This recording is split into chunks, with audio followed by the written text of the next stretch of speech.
Welcome to the Behavior Speak podcast. Now, here's your host, Ben Ryman. Welcome to another episode of the Behavior Speak podcast. As always, I'm your host, Ben Ryman. Today on the podcast, we have Claire Zuch. Welcome to the show, Claire. Hi, thank you for having me. Yeah, excited about this one. Before we get started, I just want to acknowledge that I'm producing this podcast in the lands of the Klehus, Homoko, Comox, and Kla'amin First Nations, who are one community before we colonizer settlers came in and separated them into reserves.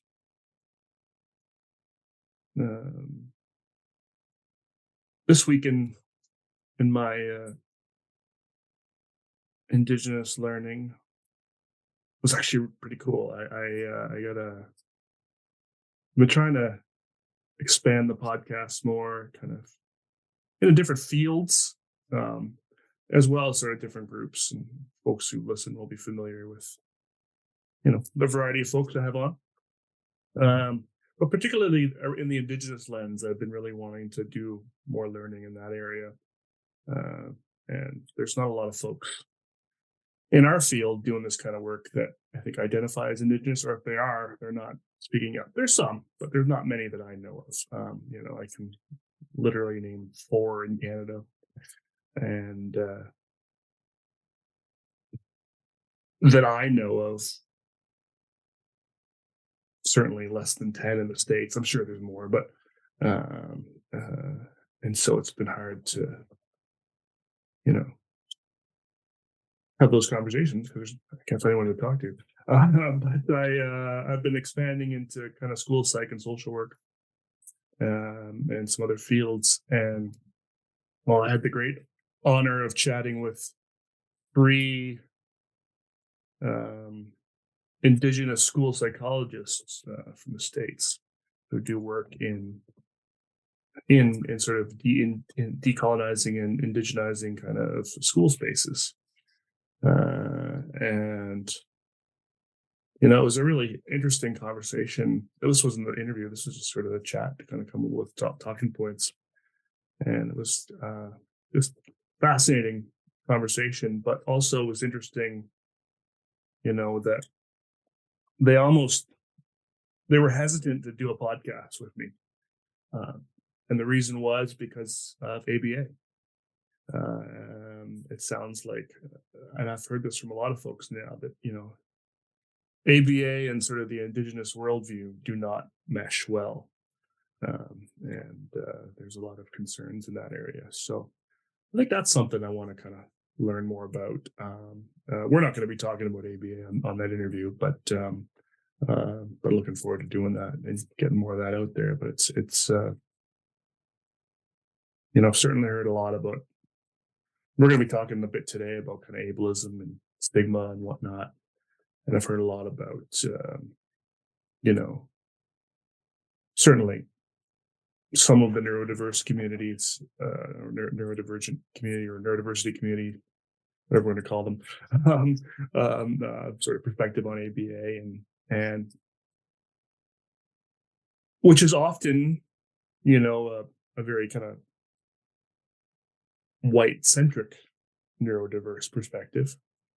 And then I've had some folks kind of from the Black community who are autistic talking about it from a different sort of lens. And, it's much different because of sort of a bunch of reasons, which you can listen to those episodes and learn about. But I haven't really explored it in sort of a lot of other cultures in terms of, I've talked to folks from those cultures that work in the field, and of course they're going to have a bit of a bias, but it's interesting to kind of see. I've definitely seen, there's a lot more talk about sort of cultural responsiveness, cultural adaptations in our work because it's needed, and because sort of a lot of our assessments and protocols and everything is very kind of colonial centric. Anyway, so I just, my journey in my Indigenous learning has been probably my slowest and sort of most incremental, but I feel like maybe that's not a bad thing because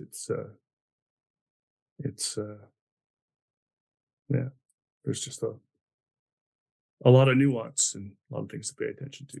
Anyway, so won't digress too long, but grateful again to be able to produce this podcast on these territories and to continue that learning journey.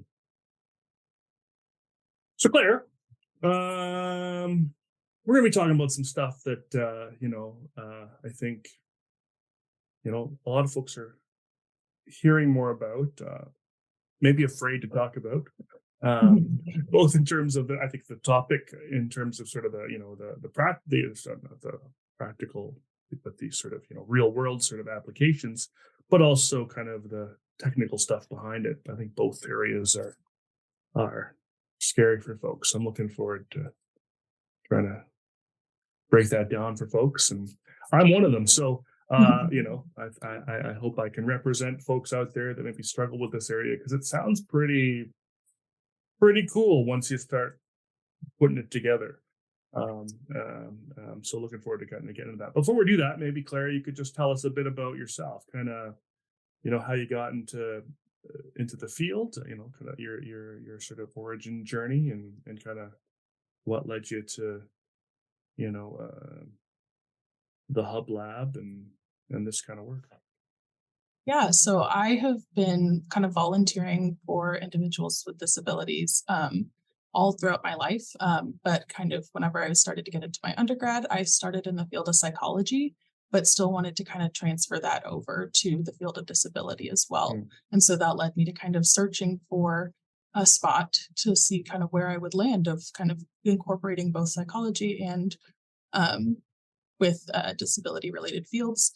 And then I stumbled across ABA, and that was kind of, I felt like this is something that is definitely kind of both of those things, as well as like having other opportunities for future things. But I didn't know a whole lot about the field itself and the criticisms that came with it as well.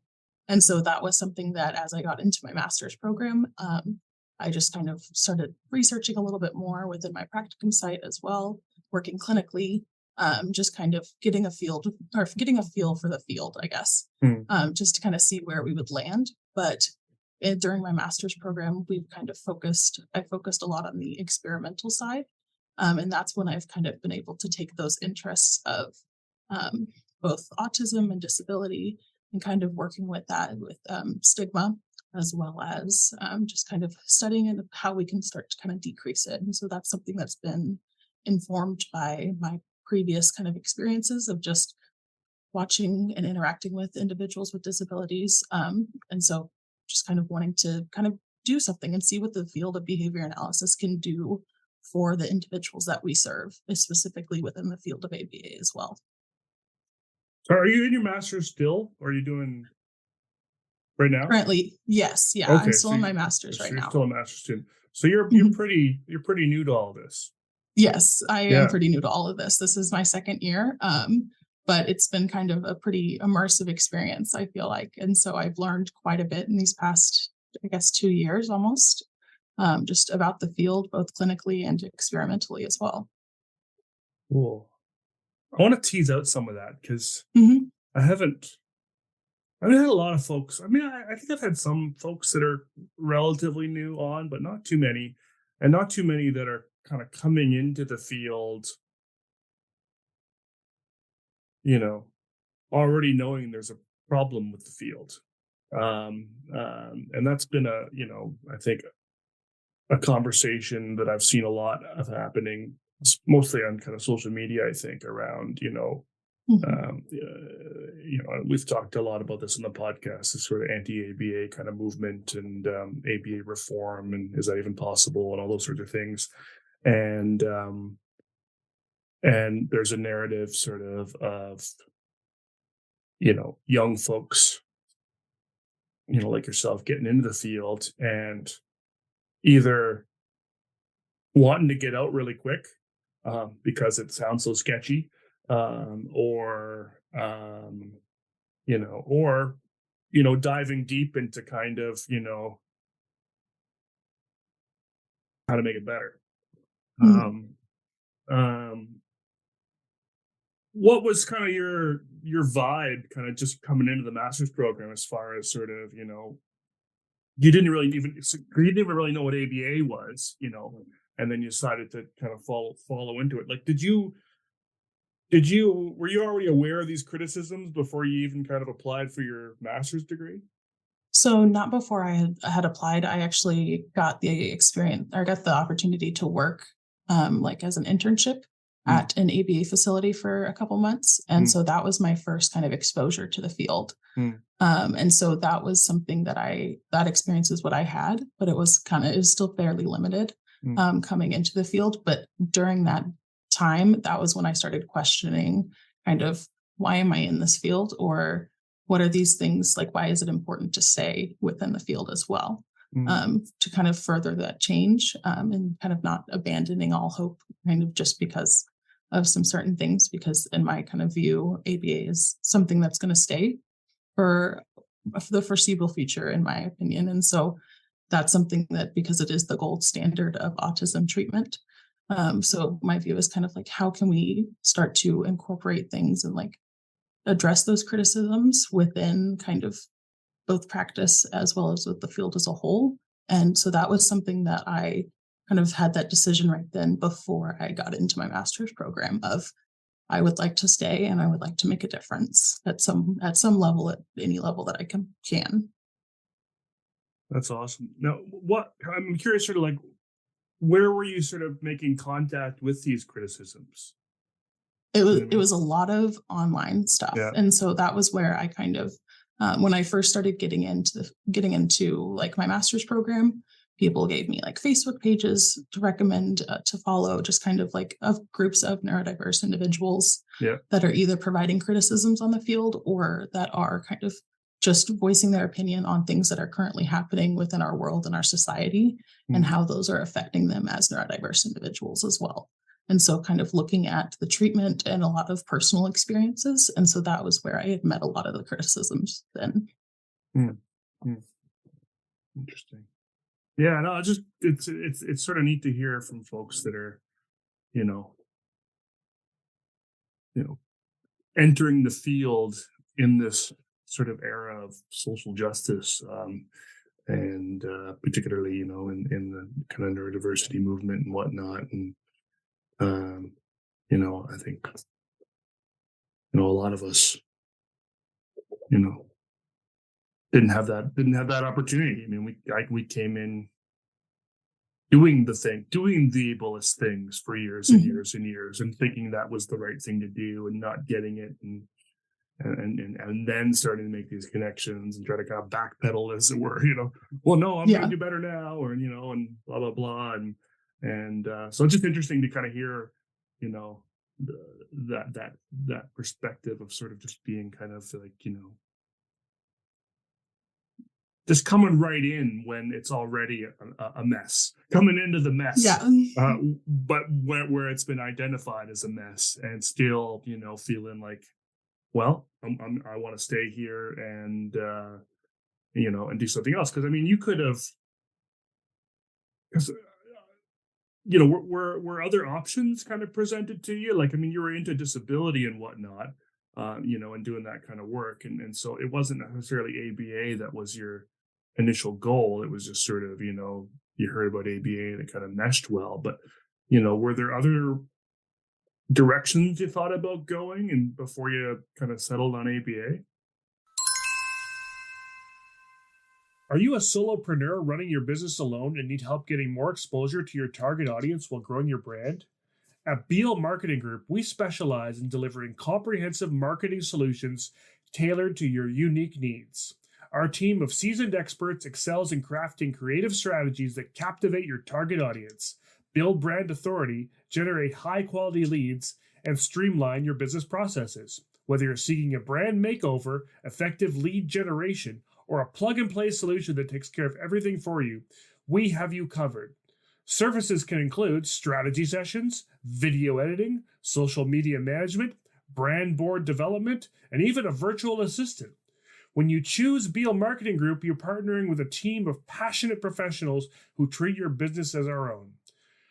We go above and beyond to understand your goals, target audience, and unique challenges to craft tailor-made strategies that produce remarkable results. Schedule your free discovery call today at bmgfreeconsult.com. That's BMGFREE consult.com. If you're planning on collecting continuing education credits for this episode, you'll need to enter the 3 secret words at www.cbiconsultants.com/shop. The first secret word is density. Not necessarily for my master's, but for kind of moving forward after my master's, I'm going to go pursue a PhD in disability studies. And so, but what I hope to do with that is to keep using this stuff from behavior analysis and the science that's behind it, and still working on the field of ABA while gathering those like experiences and that knowledge about disability as a whole, and different theories that we can come in contact with, the different qualitative studies that are being done, where the research is already existing, just not within our field, and kind of seeing how we can start to kind of merge those concerns or merge that information that's been kind of brought forth already by the field of disability studies, and to see kind of what we can, if we can, behavior analysis can support it in any way. And so that's kind of been, it's not like it's something that I want to keep going and keep doing to pursue and keep affecting change within the field of ABA and still working within this, but not necessarily like at, I guess, a clinical level for myself anyways. Yeah. No, that's cool. Oh, I think that's a great PhD choice if it can work out. And I love when folks, don't get degrees in ABA. Even master's degrees. I don't see a problem with getting it, but I like when folks get these other sorts of angles. I was just editing an episode I did with Dr. Mike Mueller, who founded the IBAO. Familiar with that? I'm not familiar with that. The IBAO is the International Behavior Analyst Organization. Basically, it was created to meet the needs of behavior analysts outside of North America who wanted certification after the BACB made the change that was effective. I think it was the beginning of this year, where they stopped certifying folks outside of North America, UK, and Australia. And so he formed the IBAO to sort of meet that need. And one of the things we were talking about was how, the BACB's requirement that you have a degree in a related field is an odd requirement, because,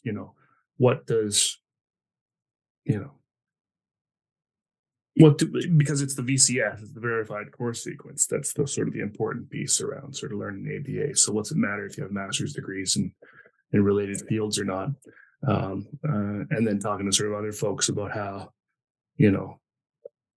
ABA is kind of insular in some ways, and we don't really necessarily, generally speaking, play well, with other fields or other perspectives, and I think part of ABA reform is, kind of encouraging folks to, look beyond ABA when they're doing their work.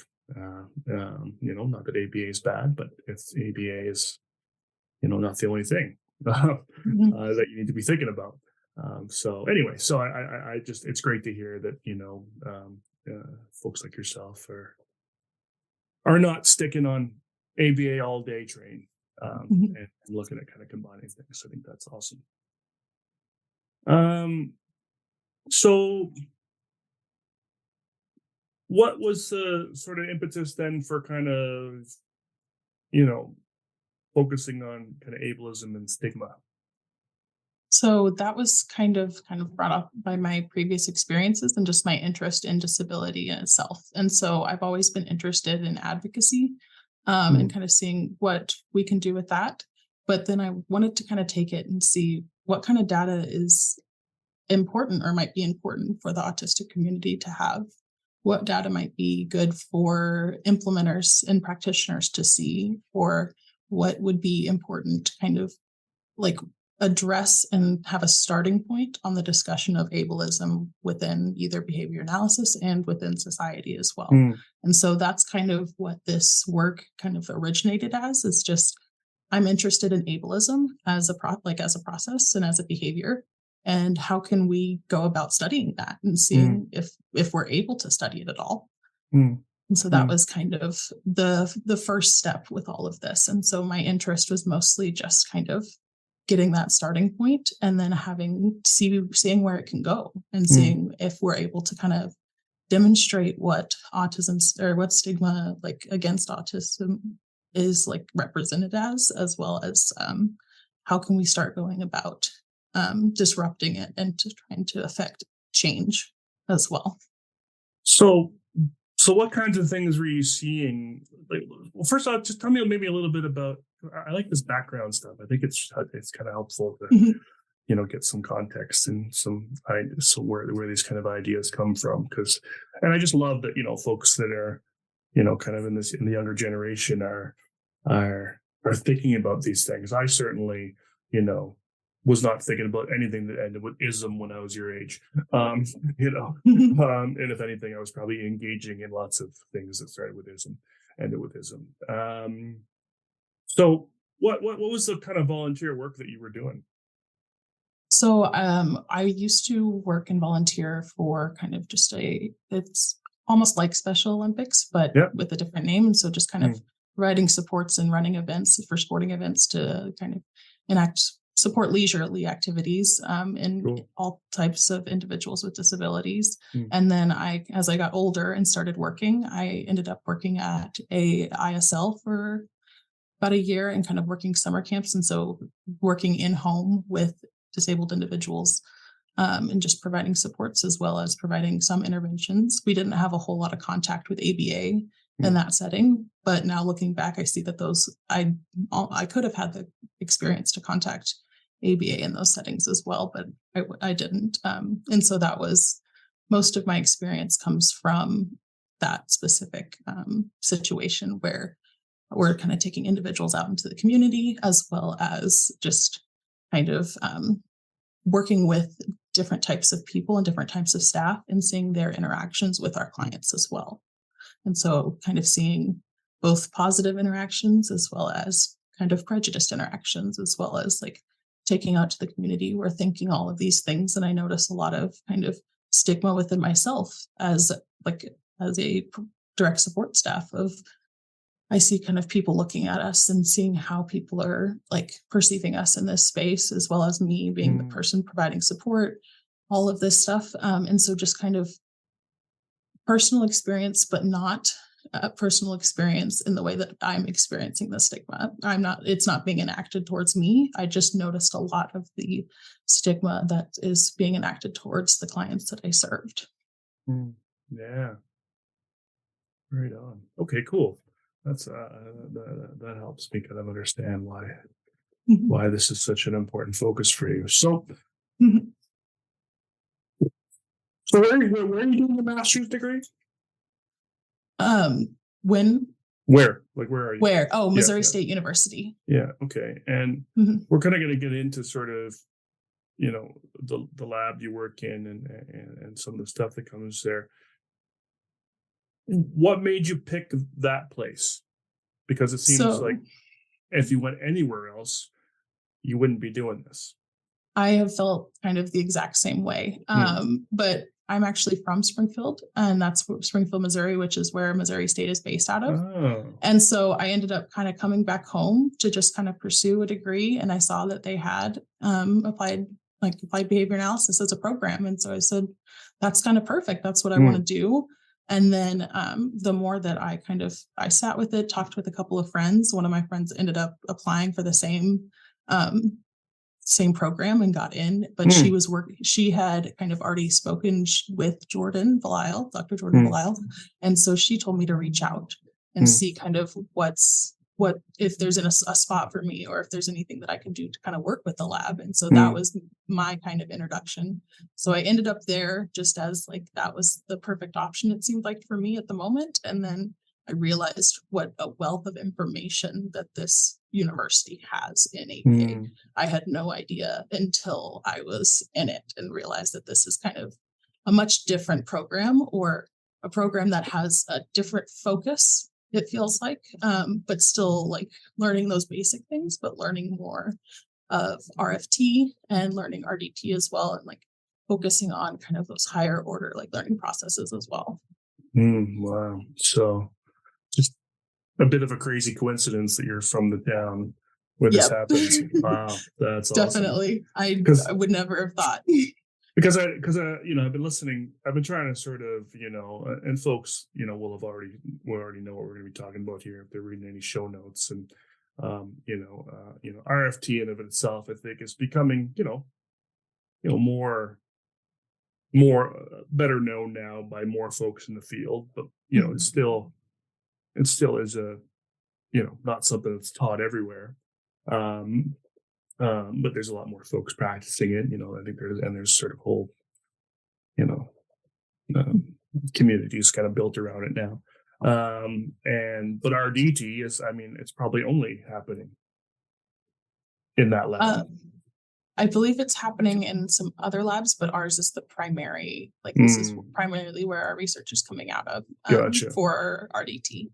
Because I know that, just from, I was trying to listen to some couple podcasts that Jordan did with the Controversial Exchange folks, who are now, I think, the Explanatory Fiction, that'd be the name of the podcast now that they're doing. Anyway, with Ryan O'Donnell, and sort of try and get a little bit of a grasp on some of this stuff. And it all sounded like, and I think the interview that he did with the TCM podcast was in 2020, so it was like 3 years ago, and he was talking about this RDT stuff just being a couple of years old, and so I don't know where I'm going with this, but it's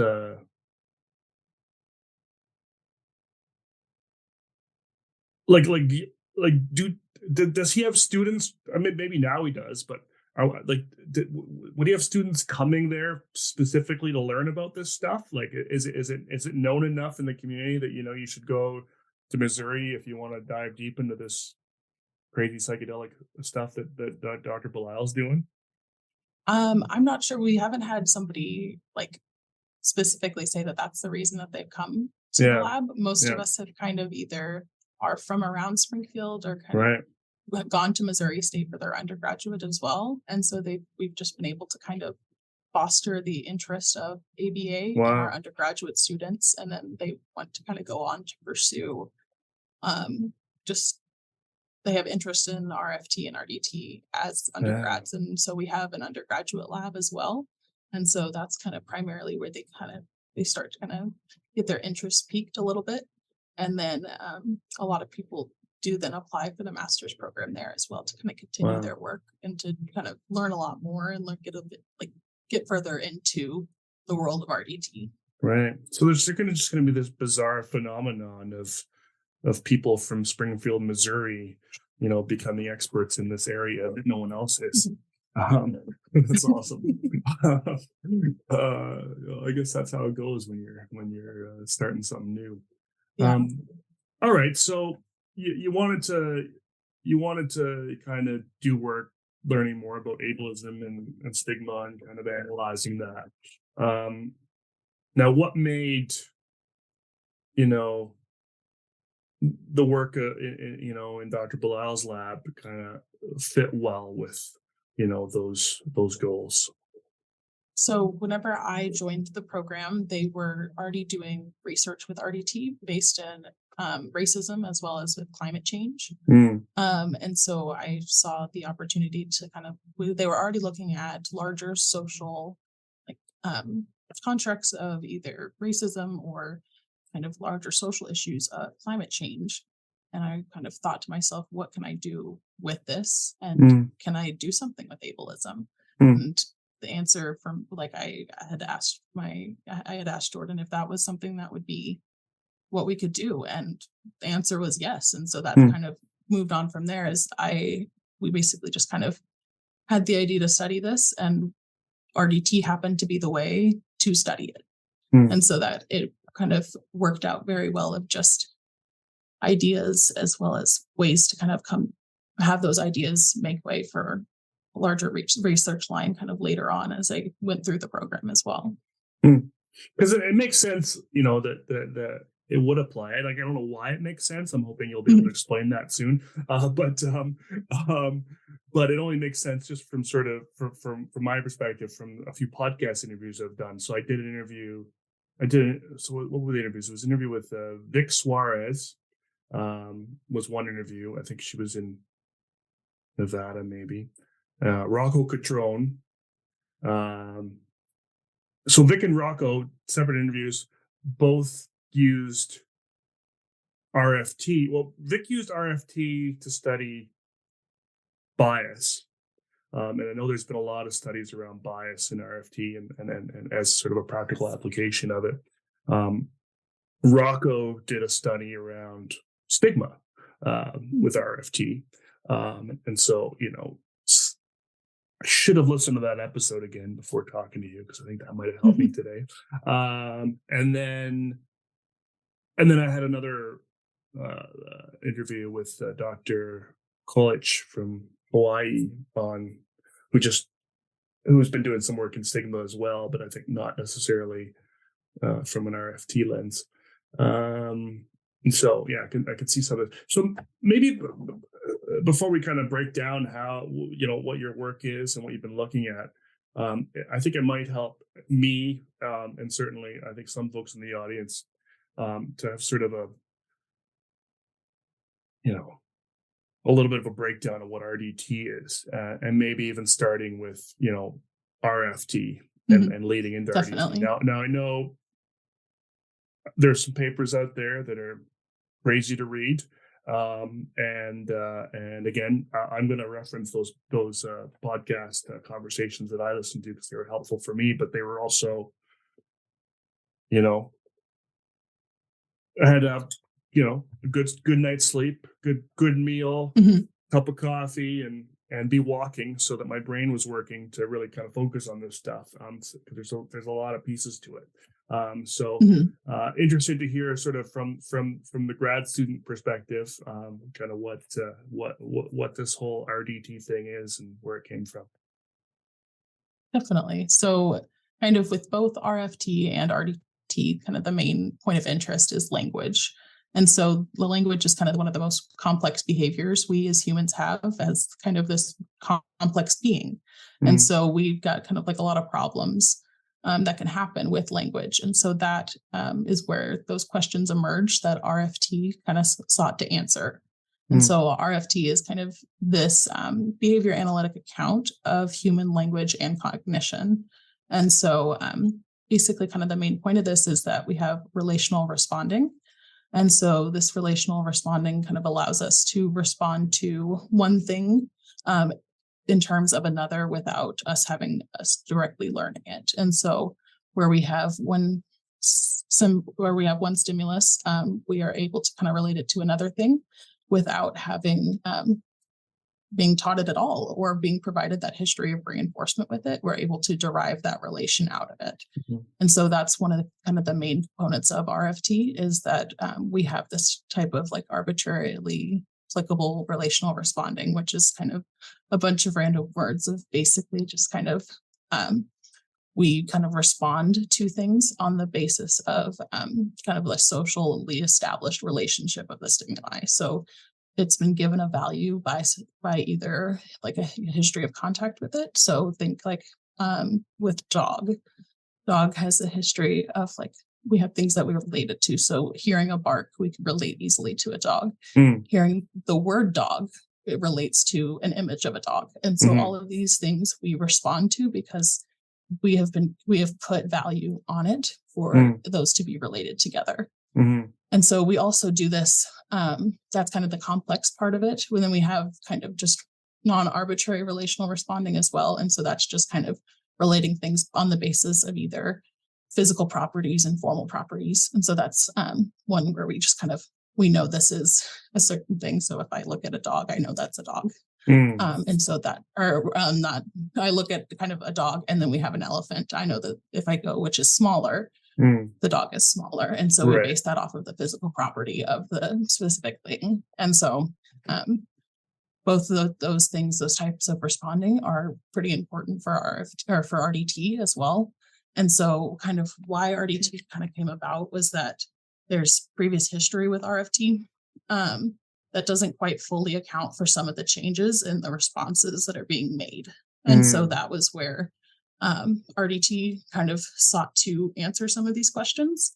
And so this isn't something that, like, RFT isn't something that, or the criticism or the kind of how we should branch off of it isn't something that's innate to our lab.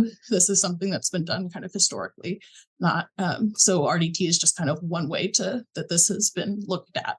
And so with RFT, like, people don't respond to the stimuli kind of like as the exact same. So equivalence classes are not the same. And so that's kind of what kind of affects that would be kind of how complex the stimuli is, maybe the number of relations that are associated with that stimuli as well, can change how we respond to it. And so that's kind of where RDT kind of steps in to kind of see what we can do to look at these kind of inequalities and see how those, the number of stimulus relations and the strength of those relationships, how they kind of come about and how they start to interact with each other as well. And so we have a main like definition of RDT that we kind of go over, but it provides a pretty good account. But this is kind of our first attempt. This was done by Belisle and colleagues in 2022, kind of the first attempt to find like a working definition of RDT. And so our definition is kind of that RDT provides a quantitative extension of relational frame theory, and it attempts to model or describe higher order interactions within relational behavior. And so the critical element of the theory is that relations differ not only in their type of relation, but their degree of relatedness. And so that's relational density. And so that degree of relatedness is that kind of key part to RDT. And so kind of implications from that is that we might be able to therefore predict the interactions between behavior and the environment, given the knowledge of different relational events, including relational density as well. And so this is kind of, it's not that RDT is different from RFT at all. Like with this definition, it's that extension, like we said. The way that it's kind of described is that RFT might be more of an umbrella term, or an umbrella thing, where RDT is underneath it. So it kind of comes out as like a hierarchical network of RFT at the top, with RDT being developed from that as well. And so with the extension off of RFT, RDT also kind of includes behavioral momentum theory as well. And so that's kind of the relative resistance to change that a behavior has. So basically kind of what that is like how can we affect that stimulus? So if it's something that has quite a resistance to change versus something that is easily being able to change as well. So that would be kind of what that kind of how we think about that with RDT is how we have different kind of like when we're able to try to affect those stimulus classes that have that are more resistant to change as well. So one way that RDT, this is kind of where I think a lot of it becomes a little bit more complex, because we add in kind of the metaphor of Newtonian classical mechanics. And so that's where we get the mass, the volume, and the density that goes with relational density. And so basically, so we have density, and that is our strength of relations that are kind of contained within a certain network. And so basically what that kind of means is, like, if something that's more dense, you're going to have those data points kind of clustered very closely together. And then those that are less dense are going to be kind of more spread out and those are going to not be as strong of relations within that. And so that can be measured.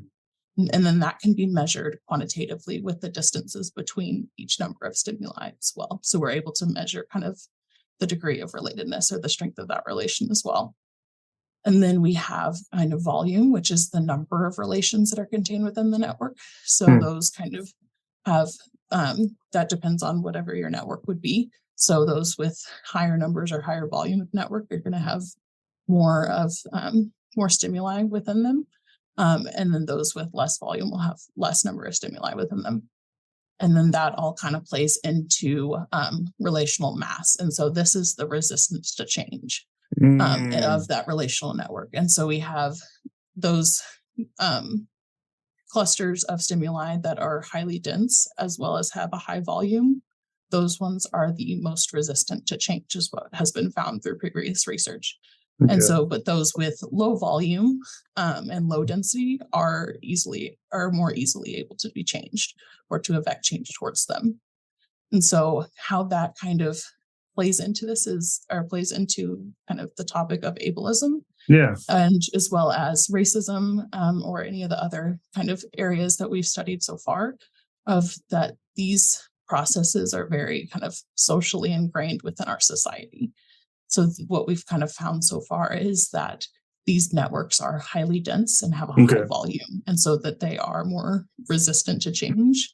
And so that our interventions kind of have to be aware of that whenever they're being developed, because we might have to go about it in a certain way that might not be a quick and easy kind of change to change those like relational frames surrounding either like a disabled individual, a Black individual, any type of, I guess, whatever stigma is kind of enacted of those kind of more societally ingrained topics as well. So, but that's kind of our little breakdown of RDT, is this, that we're able to kind of quantitatively measure these relations of behavior through this process. And so with ableism, we were able to kind of go through that process and see how the different terms kind of clustered.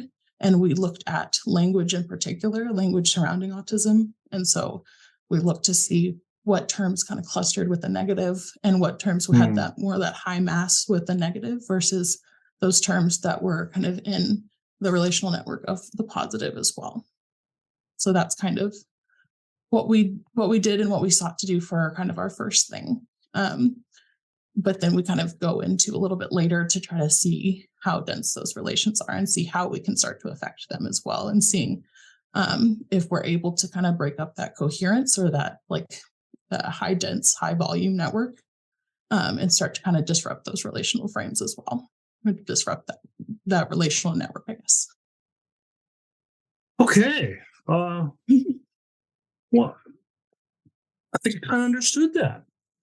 Okay, awesome. No, that's the goal. Yeah. I think initially, the application of all these kind of physics metaphors was a bit of a struggle. But I think if you kind of push that aside for a second and not worry so much about mass, volume, density as being, what they are. Although, again, check out these podcasts, because Jordan and Dimitri go into like quantum physics with this stuff, and it gets pretty crazy. They give a much better, more technical, I guess, definition. Yeah, I don't know if better is the right word, but definitely more technical. Absolutely, and certainly if you're, you really like to nerd out on RFT, you'd enjoy that conversation. Again, it took me the third play of the podcast to start to slightly enjoy it. The first play, I had to stop it and read something dumb just to reset my brain. Okay, so what did your studies look like then? How are you sort of, putting this all together?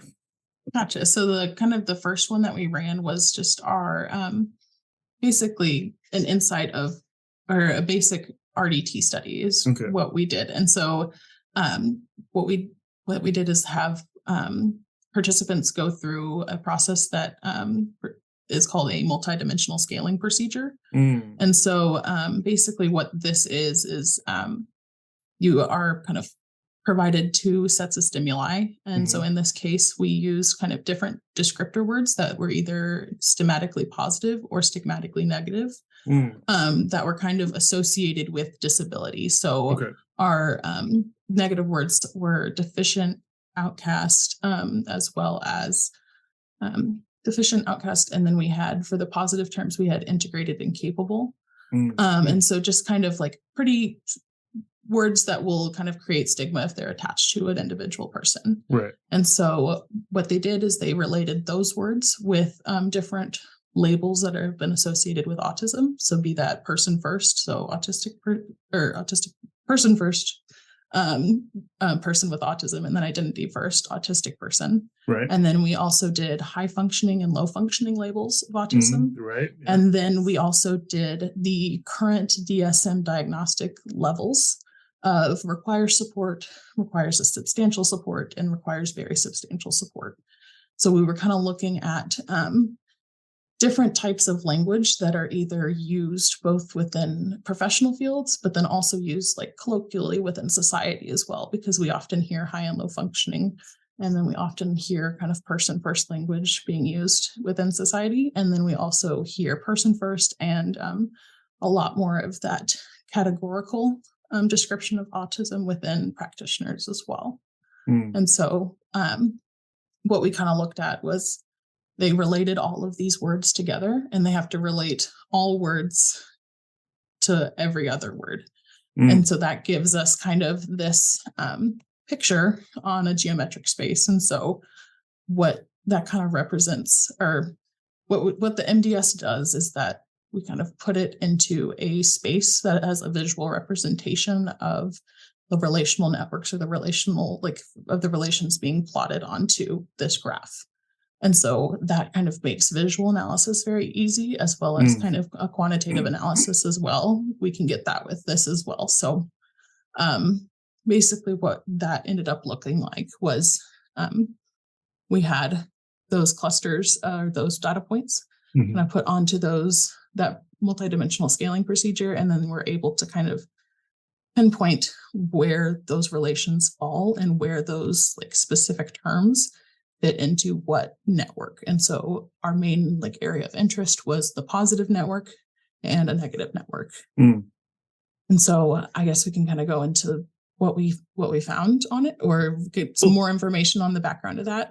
Well, before you do that, I'm curious sort of what the actual experiments look like. Like, obviously there were some humans involved in this, right? Yeah. So what were you doing with these people? So they related each of those terms together, and that was, so that gives us our result, as they relate. So they had, I guess it was a total of 14 words that they had to relate together. And so that comes out to about, I think, 114 combinations of words. And so they would relate like outcast with deficient. They would relate outcast to an autistic person. They would relate outcast to a person with autism. And so they would just go down the list, making sure that every kind of pair of word or of words is related together. And so that's kind of the procedure for kind of getting this multidimensional scale. Sorry, and who were these people? So these people we had kind of the undergraduate population of just kind of general population. They studied psychology. Then we had master's ABA students. And then we had then we had professional like ABA practitioners. And so we had 3 different samples with this as well. Okay, so you're looking at undergrads in psych and asking them to do this, and then separately the grad students, and then separately the professionals. Yes, and so they all filled out the same thing. And they all filled the same thing. And like, did you get some folks that, were maybe like, first off, how many folks were you doing this with? Total, we had 8 ABA practitioners, and then we had about, I think, 10 graduate students, and then we had, I think, about 20 undergraduate students. And so we have kind of some small samples on there, and that's kind of one thing that I do want to get into later about kind of the limitations that come with both RDT as well as the limitations of the study. But so we had those smaller samples, but they were all kind of, we show kind of the progression from like kind of the beginning of your journey with an ABA. So like we all kind of started in undergraduate, then we have your graduate experience, and then we have our practitioners. And so this it's not a longitudinal study, it's a cross-sectional study. So we just have kind of snapshots at each point in time, but that would be something that we would want to like hope to do in the future, is to then look at how did those relational frames change kind of as you go through this process. Look at the same people from undergrad to grad to practitioner. Right. That would be kind of that. I think that would be a really cool kind of extension off of this. But with this right now, kind of with a shorter term study, we just kind of did that cross-sectional analysis of these three groups. Right. So you can't really make any sort of connection between the two. Correct. Because what I was wondering is like, there is a lack of diversity when it comes to educational material depicting Black children in the field of applied behavior analysis. Human Expressions gives Black and brown children realistic and detailed images of kids who look like them, modeling everyday skills that may be difficult for them to communicate or express. At Human Expressions, the benefits of representation for Black and brown kids in educational curricula are clear. Increased self-esteem, reducing stereotypes, and increased validation and support. To learn more, go to www.humanexpressions.org. That's human, HUEMAN, expressions.org. The second secret word is stigma. And again, these might be future studies as well. I think, looking at sort of, because I'm sort of imagining, undergrads and even grad students, I'm imagining 8 Claires that all already have this sort of different perspective on the world than say 8 Bens do, because, I've been around a lot longer. And so I guess what I'm wondering is, did you come up with sort of, well, maybe tell us, maybe, I know, I think you need to tell me what you found. Tell me what you found in each group, but that might answer these questions. Yeah. Gotcha. Yeah. So in our undergraduate sample, one thing that I guess to kind of make these results make a little bit more sense to kind of the listeners, is that the way that the results are graphed is they're graphed on this geometric space. And so this geometric space is basically a square that has 2 different dimensions. And it looks like a graph with kind of where those data plots are pointed. And so what you can kind of picture is that these data points are plotted on there into kind of what we term clusters, but that's our like networks as well. So those that kind of cluster together, and that's how I'll kind of refer to it as within those networks, is that these are kind of clustered together. These are related more closely together versus these are kind of farther apart. And so these are shown within all of this geometric space. So with our undergraduate students, if we can picture kind of like a square, we have our negative on the left and we have the positive on the right. And so our positive we kind of found was that the term or the label high functioning was related closely with the positive descriptors as well as with the average person. Right. And then on the left-hand side, which is our negative cluster, we have the negative stigmatic terms, as well as the DSM support labels and low functioning. And for our undergraduates, they were asked to relate autistic person and person with autism. And so those are actually kind of found right about in the middle. And person with autism is a little bit more towards that positive network. And so overall, what we see with undergraduate students in this sample is that they related autistic person and person with autism about the same. And so that's something or they related it about the same, but they also related them slightly positively. And so that's something that is, I think, a good kind of statement or good representation, and shows kind of how the general population might view autistic people with those labels specifically. But we have those pretty high stigmatizing terms of low and high functioning as well. And so with the graduate students, what we see is we still see those networks, the negative on the left, positive on the right.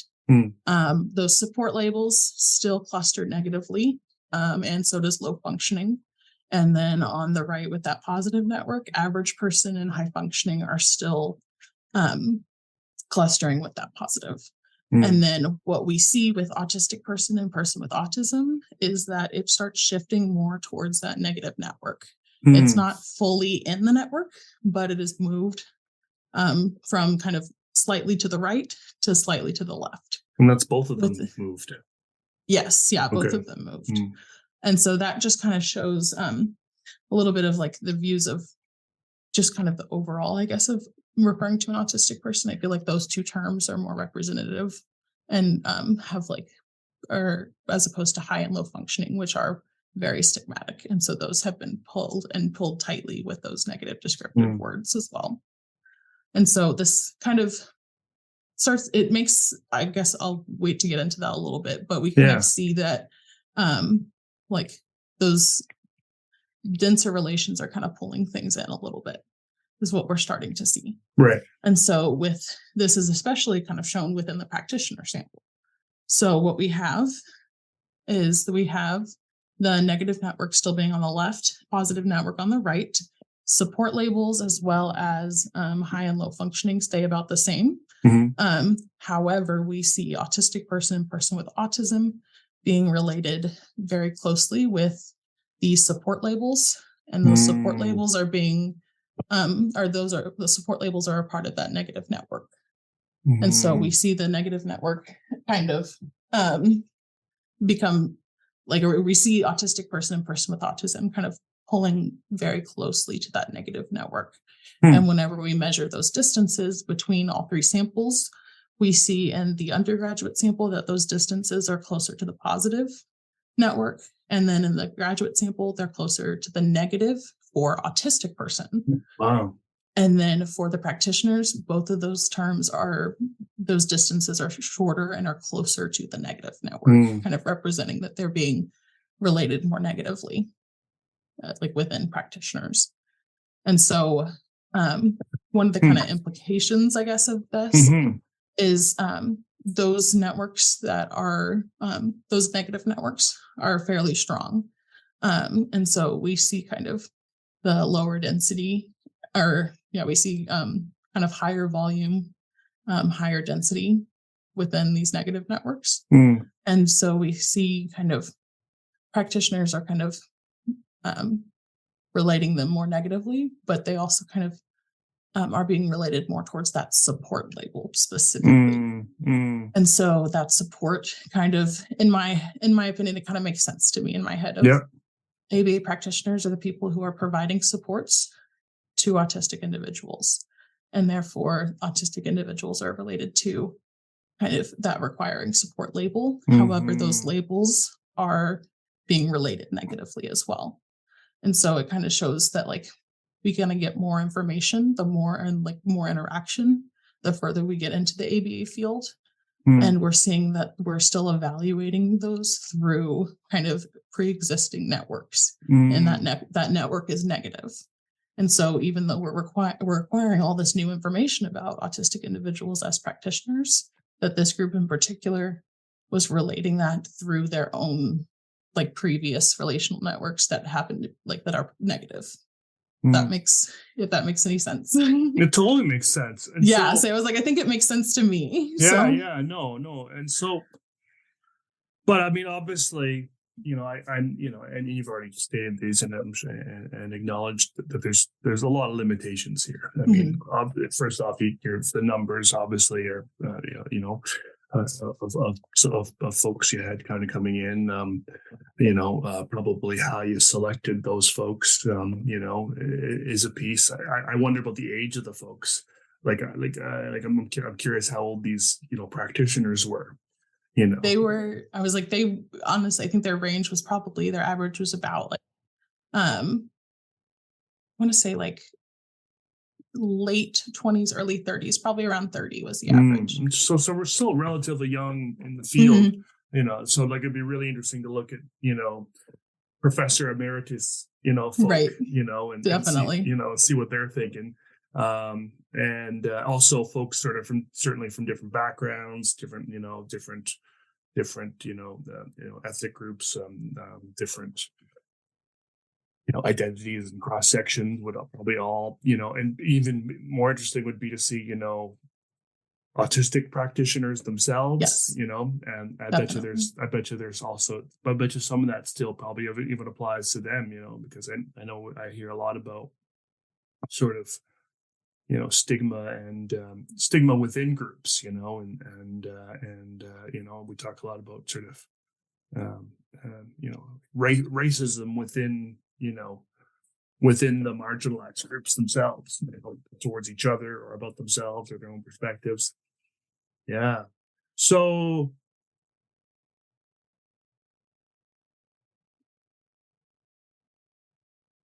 and then certainly, yeah, like you said, doing the longitudinal to actually see how someone's, Definitely. relations change across the board would be really cool. Mm-hmm.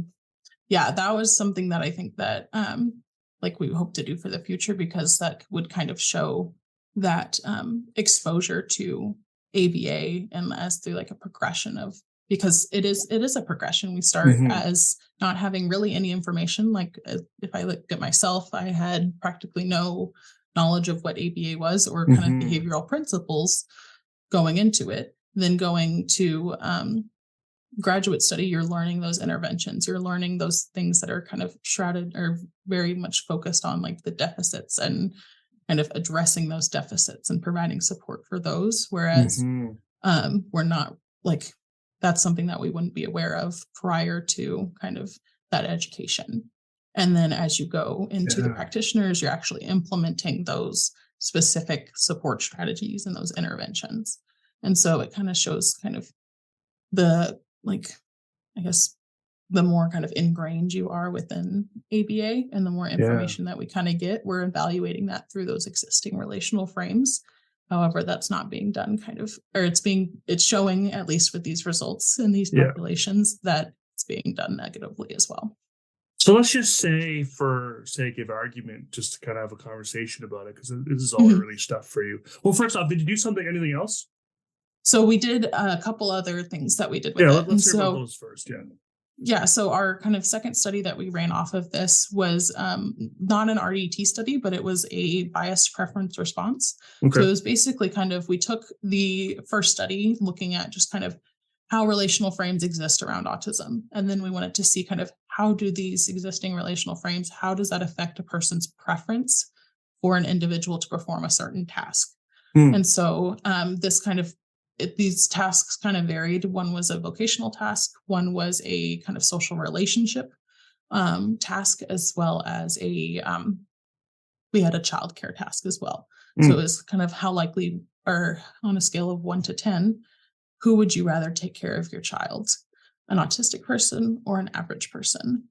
And so they did that, as well as then adding those negative descriptors on both the average person and then putting them on the autistic person to see kind of how those negative descriptors would affect people's preference.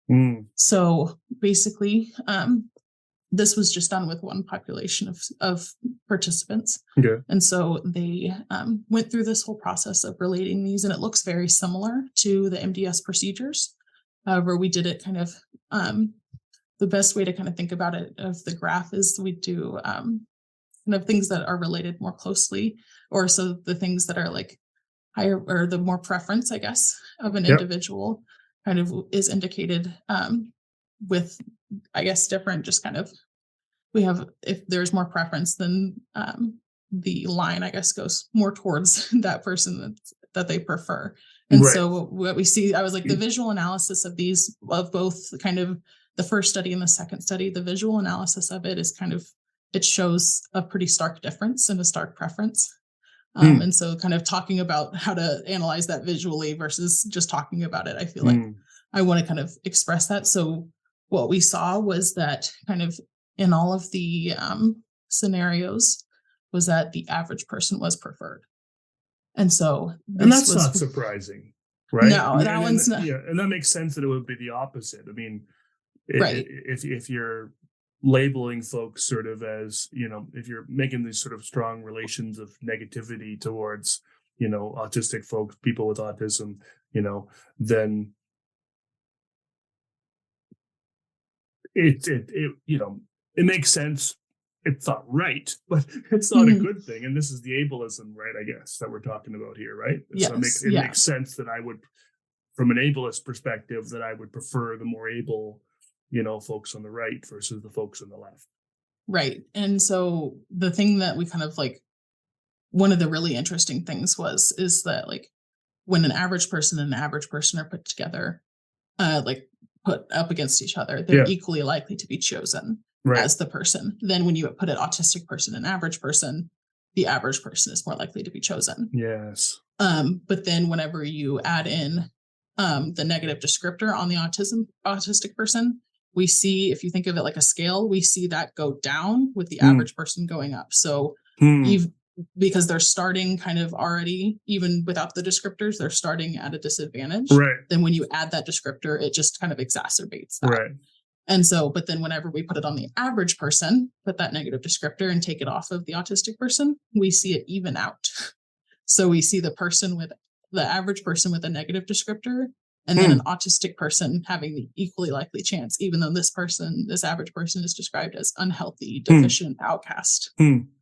And so that's kind of shows kind of that preference that these individuals, these participants had, was very kind of for that average person for all of these tasks, or for all of the tasks as well. Cool. And so did you do the same thing with like the positive descriptors?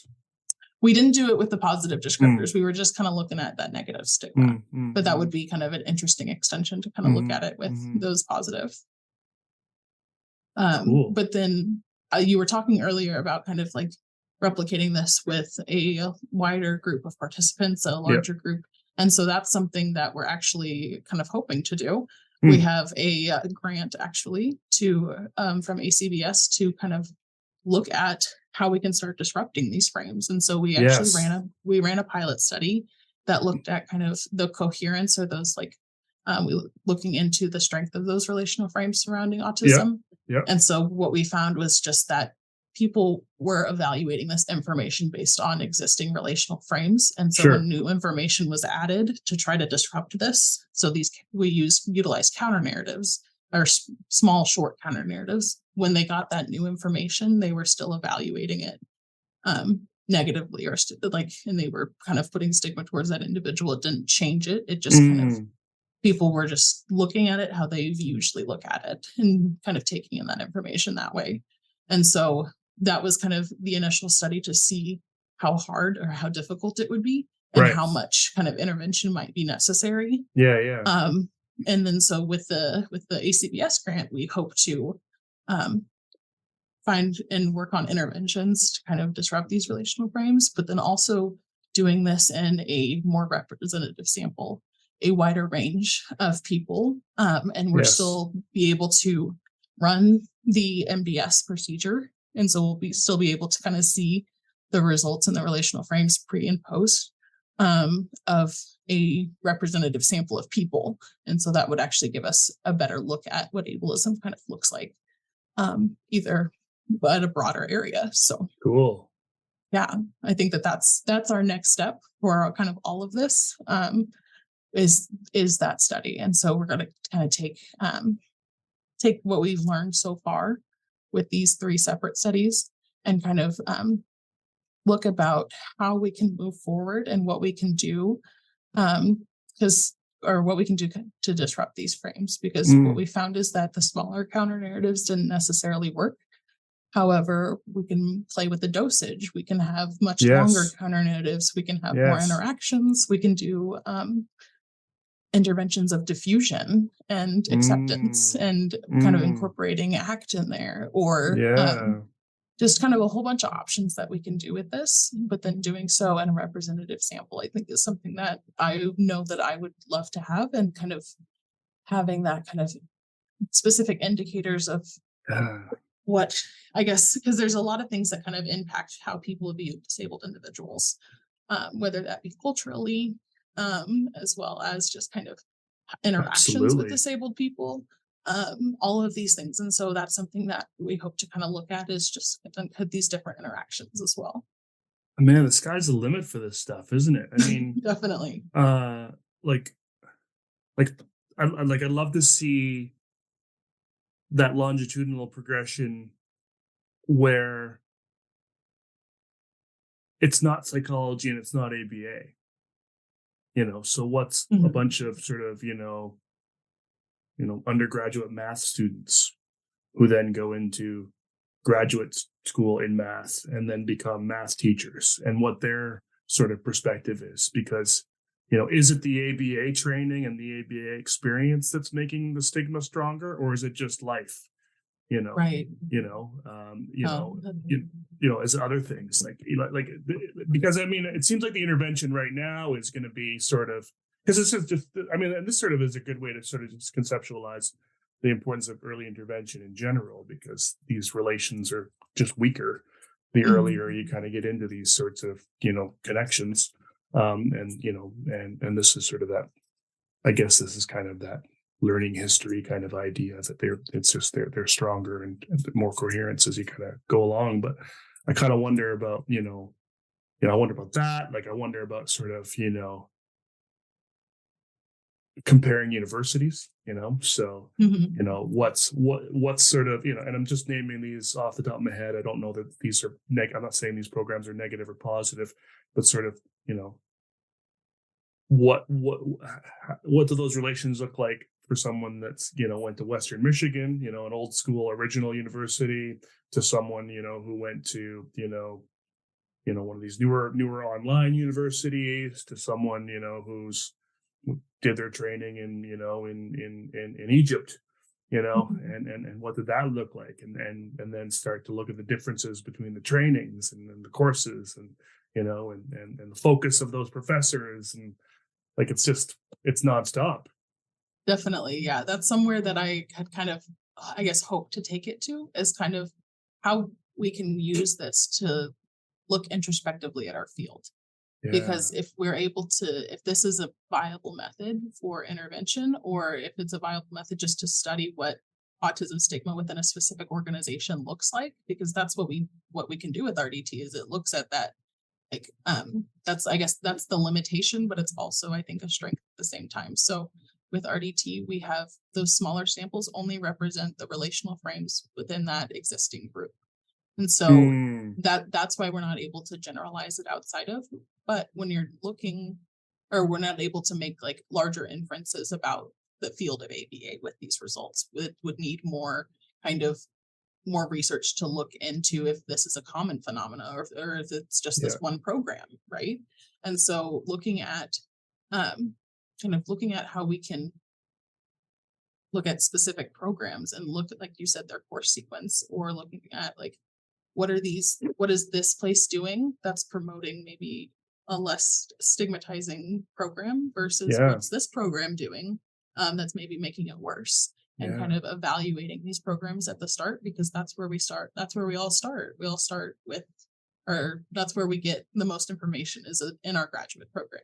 And so kind of evaluating what is that information that we are getting, and how does that affect how we view the people that we're going to serve. Awesome, Claire. This stuff is so cool. I think so. I didn't think it would be. I mean, I thought it could be, but I didn't think it would be in my head. I didn't think my head would make the connection to make it cool. It definitely, it's a lot more like, you have to think about it kind of hard, but when you think about it a little bit more, you can see what we can do with RDT. And that's kind of, I guess, the broad is this provided like a quantitative like representation of relational frames around autism for the first time. And so that's something that kind of we're able to look at. But then this is something that we can do for a lot of other things as well. And that's what I think is really, really cool about RDT. So, for a long time, I've really hated the phrase behavior analysis to save the world. Are you a BCBA supervisor looking to streamline your practice?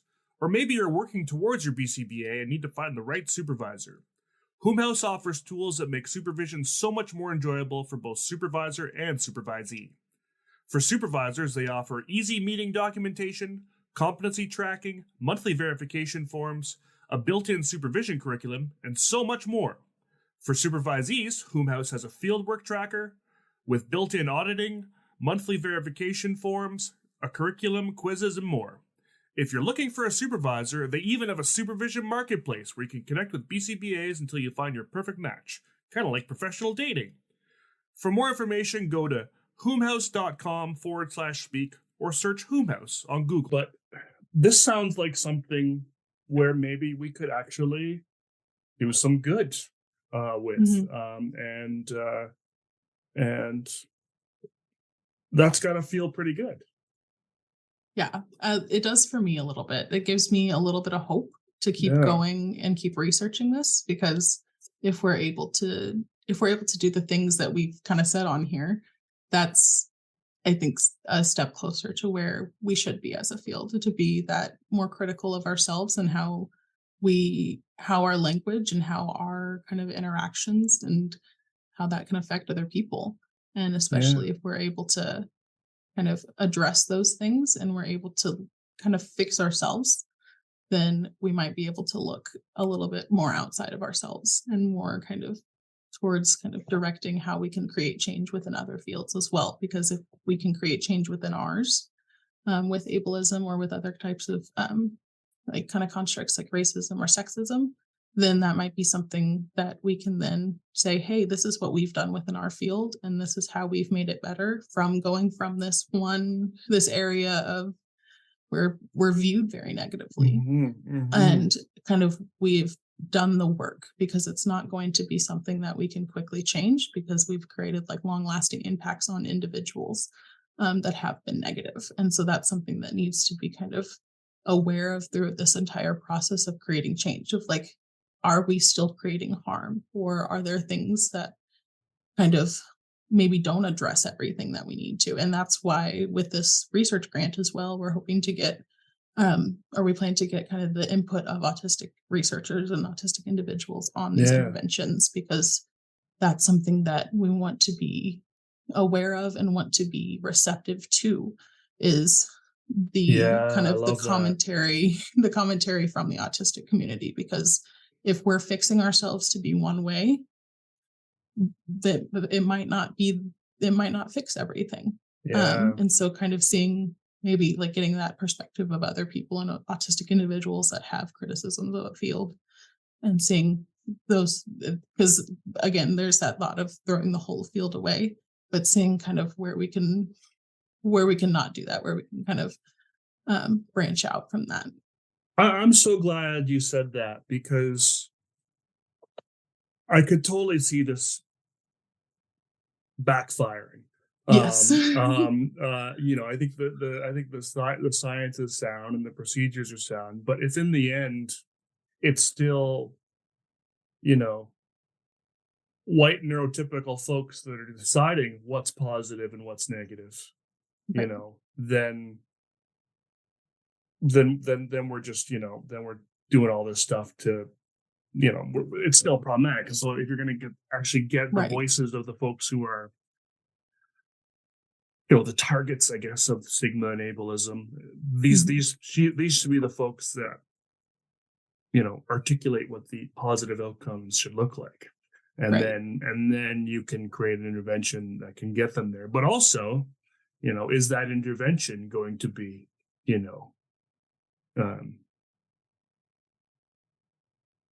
problematic in some other way? And so having them kind of inform that, I think is brilliant.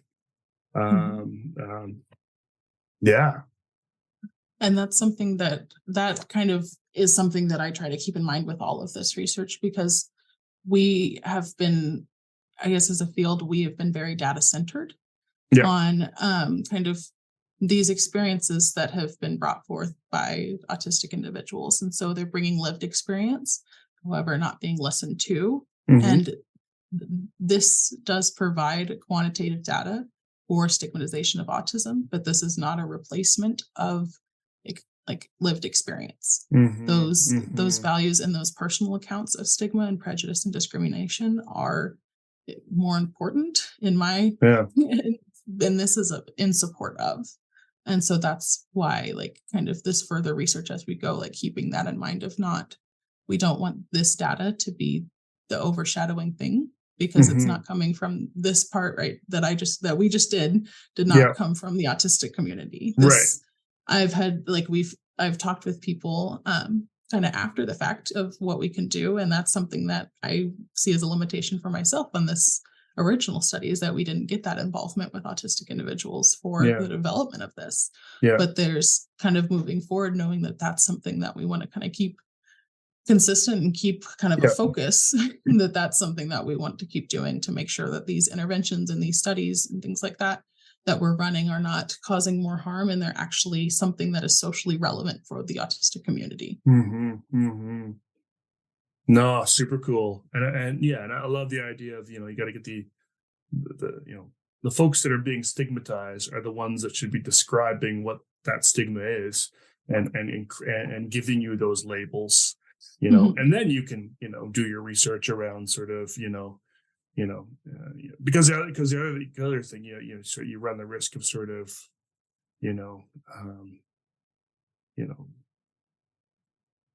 sort of turning these folks into sort of, kind of, what's that like phrase they use? Tokenizing, like an inspiration porn kind of thing. Right. And that's something that, like, I guess with this grant that we are able to do is we're able to actually pay autistic researchers or pay autistic people to be a part of. That's what we're going to use the part of the grant of. And so to not just take that personal experience and just be like, we need this for a study. This is your time and your lived experiences worth kind of all of this stuff. And that's something that I guess we should be aware of as a field. I'm not sure. I guess I don't know what the percentage of people that get involved with research like that and get paid for it. That's awesome. But that's something that, like, we want to be aware of. You might be familiar with it. There's a great Facebook group called Autistic Researchers Researching Autism. I'm not a part of that. That's worth checking out. So it's all they kindly let me join, but it's all as sort of a someone who's just trying to learn, and it's all autistic folks that are basically most of them are kind of graduate level PhD researchers in a variety of fields, but mostly researching things related to autism. And probably a good spot to sort of find folks that might want to definitely be a part of this, or at least recommend folks that might want to be a part of this, because they're the big wigs in sort of this realm. And you're not allowed to talk about ABA in that group. So, but that's fair. but I think I don't think you are. In this conversation, this stuff is cool, Claire. I am. I also heard. Again, when I heard Jordan doing that podcast stuff, every time you'd go through some of this really technical, nerdy stuff, he'd go, and that's cool. And then he'd go, this is pretty cool. And this is super cool. And I'm like, how is this cool? This is just melting my mind, but it's not today. And that's something that, like, Jordan instills in a lot of us with RDT, is that we all are on the train of this stuff's really cool.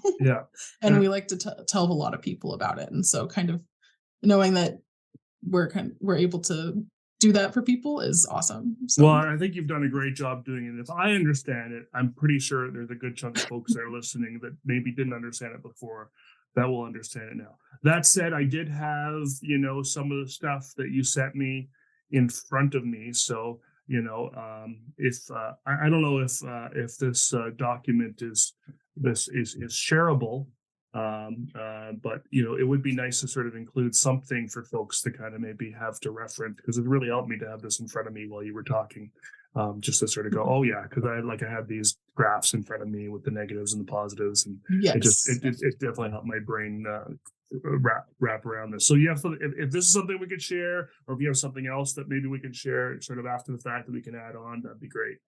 I will have to see, but I know I've got some pictures that I made that are kind of specifically for this to kind of because I feel like helps it make it. It's very visual, and so to do it without a visual is a little difficult. Exactly. But so I think a couple of the visuals, and maybe this little first page here that has the definitions of the key concepts would be really nice to share with folks too.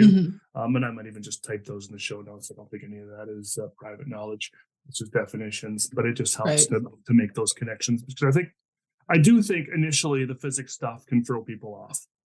Certainly, then there may be some, RDT happening there as far as sort of negative experiences with, high school science and whatnot. And, I think there's a lot of us kind of got into this field and avoided the sciences to get into the arts, and Yep. so there's some trauma there possibly for folks. So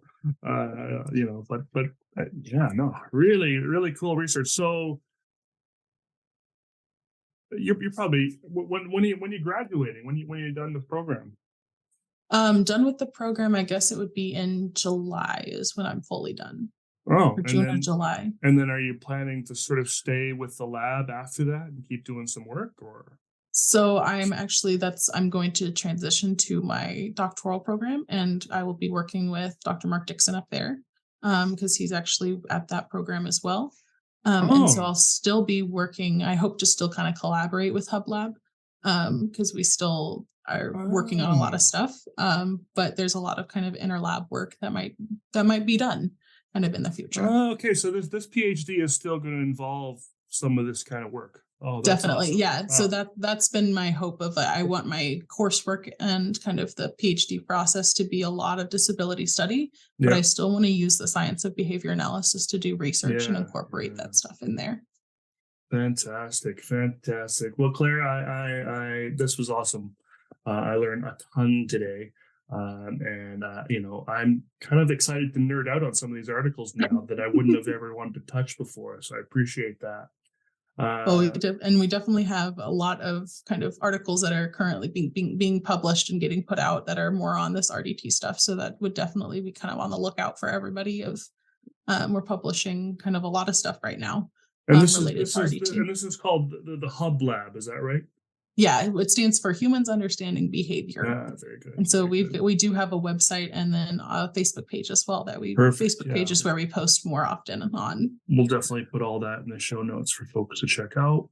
And I'm thinking maybe, it'd be great to have you back when you're in your PhD program and start talking about some of that work. Definitely. That would be awesome. Fantastic. Well, thanks for coming on the podcast. This was really cool. Thanks a lot. Of course. Thank you for having me. Yeah.